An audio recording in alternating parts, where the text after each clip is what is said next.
Welcome to shahi classes. आज हम पढ़ने वाले हैं कूलाम के नियम। देखिए कूलाम के नियम होता क्या है। हमने दो बिंदु आवेश लिया है Q1 और Q2, दोनों को एक दूसरे से r दूरी पर रखा हुआ है। ठीक है, तो कूलाम का नियम यह कहता है कि जो इनके बीच, इन दोनों बिंदु आवेशों के बीच लगने वाला बल जो है वह क्या है, इन दोनों बिंदु आवेशों के गुणनफल के अनुक्रमानुपाती होता है, यानी समानुपाती या डायरेक्टली प्रोपोर्शनल होता है। और साथ में ही यह भी कहता है कि जो इन दोनों आवेशों के बीच लगने वाला जो बल है वह क्या है, व्युत्क्रमानुपाती होता है इन दोनों आवेशों के बीच के दूरी के वर्ग के, यानी r² के। ठीक है, तो देखिए परिभाषा में देखते हैं क्या होता है इसका परिभाषा कूलाम के नियम के। दो बिंदु आवेशों के बीच लगने वाला, दो बिंदु आवेशों के बीच लगने वाला आकर्षण या प्रतिकर्षण का बल उन आवेशों के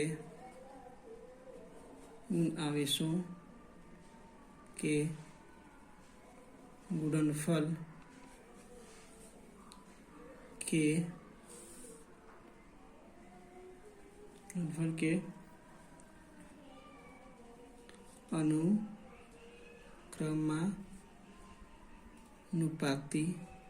अनुक्रमानुपाती या समानुपाती होता है, तथा उन आवेशों के बीच की दूरी के वर्ग का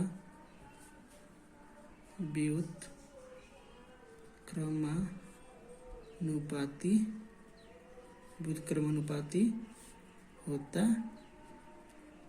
है। तो देखिए कूलम ने क्या कहा कि दो बिंदु आवेशों के बीच लगने वाला आकर्षण या प्रतिकर्षण बल F जो है क्या है, उन आवेशों के Q1 Q2 के गुणनफल के अनुक्रमानुपाती होता है, और तथा उन आवेशों के बीच जो बल है वह क्या है, उन आवेशों के बीच की दूरी के वर्ग के व्युत्क्रमानुपाती होता है। ठीक है, तो यहाँ से कूलम ने ये दो चीजें उन्होंने कही। तो अब देखिए कूलाम के नियम के गणित व्याख्या हम करते हैं। कूलाम के नियम के गणित व्याख्या, नियम का गणित व्याख्या,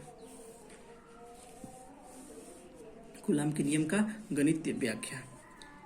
दो बिंदु आवेश ले रहे हैं Q1 Q2, इनके बीच की दूरी r है। ठीक है, तो देखिए पहले हम मानते हैं, माना कि Q1 और Q2 परिमाण के दो बिंदु आवेश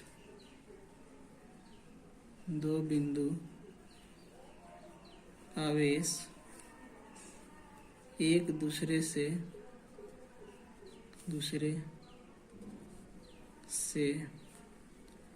r दूरी पर स्थित है। यदि उनके बीच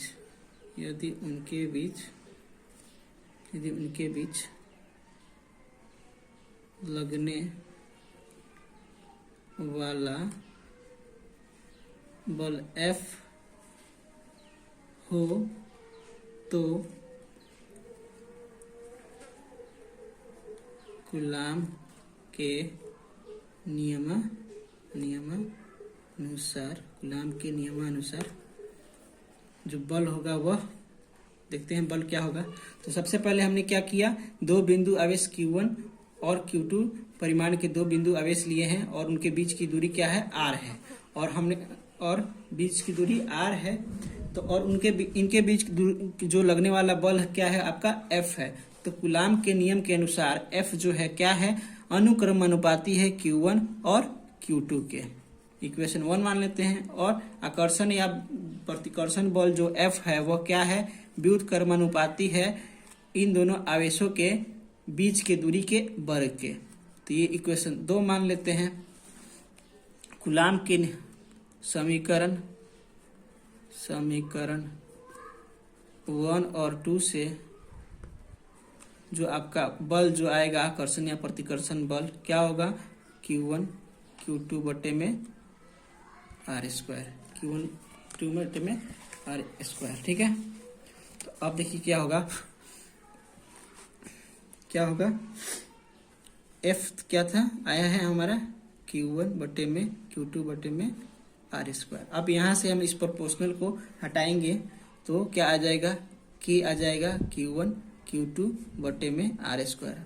ये जो आपका K है, यहाँ K एक नियतांक है, K एक नियतांक है। इसका मान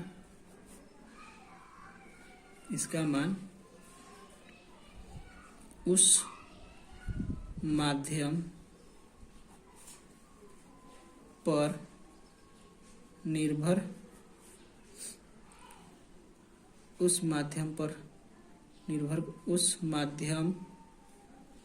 माध्यम के प्रकृति पर निर्भर करता है, जिस माध्यम में आवेश रखे गए हैं।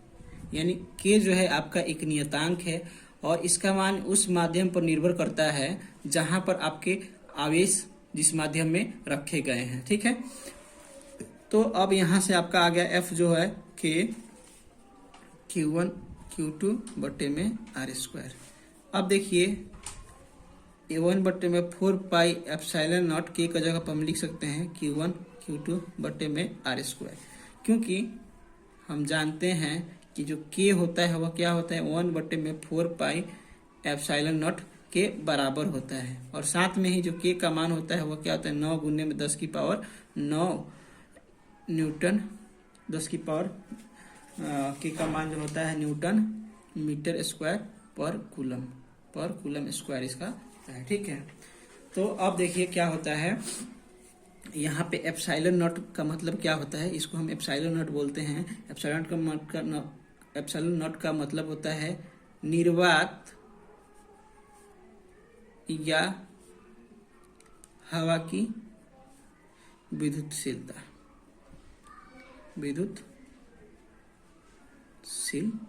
इस एप्सिलॉन नॉट का जो मान होता है आपका होता है 8.8551 गुने में 10 के power minus 12 coulomb metre square n। ठीक है, तो अब K का हम मात्रक निकालते हैं। K का मात्रक क्या होता है, तो हम जानते हैं कि जो आपका बल होता है क्या होता है, K Q1 Q2 बटे में r स्क्वायर होता है। ठीक है, तो यहाँ से हम K को एक तरफ करते हैं तो जो बल हो जाएगा r स्क्वायर Q1 Q2 में हो जाएगा। तो हम जो बल का मात्रक जानते हैं क्या होता है, न्यूटन होता है, दूरी का मात्रक मीटर होता है तो इस मीटर स्क्वायर हो जाएगा। और आवेश का मात्रक आपका जो होता है वह होता है कूलाम। क्या होता है, आवेश का मात्रक जो होता है आपका कूलाम होता है, तो कूलाम गुने गुलाम, तो ये हो जाएगा आपका newton metre square coulomb square. ये आपका K का मात्रक हो जाएगा। अब एप्सिलॉन नॉट का मात्रक देख लेते हैं, का मात्रक क्या होता है वो भी देख लेते हैं। तो हम जानते हैं कि K इक्वल टू होता है क्या होता है आपका 1/4πε0। तो यहाँ से ε0 को इधर ले आएंगे तो 1/4π k हो जाएगा। तो हम इधर देखते हैं कि आपका जो 4π का कुछ मात्रक नहीं होता है, तो ε0 इक्वल टू हो जाएगा 1/में न्यूटन मीटर स्क्वायर पर कूलम स्क्वायर। अब ये कूलम स्क्वायर आपका ऊपर जाएगा तो ये हो जाएगा कूलम न्यूटन मीटर स्क्वायर। आपका ε0 का मात्रक ये आया। तो आप यहाँ से देख रहे हैं जो के का मात्रक आया है न्यूटन मीटर स्क्वायर बट्टे में कूलम स्क्वायर, और ε0 का जो मात्रक आया है आपका आया है कूलम स्क्वायर बट्टे में न्यूटन मीटर स्क्वायर। ठीक है, thank you for watching this video, welcome.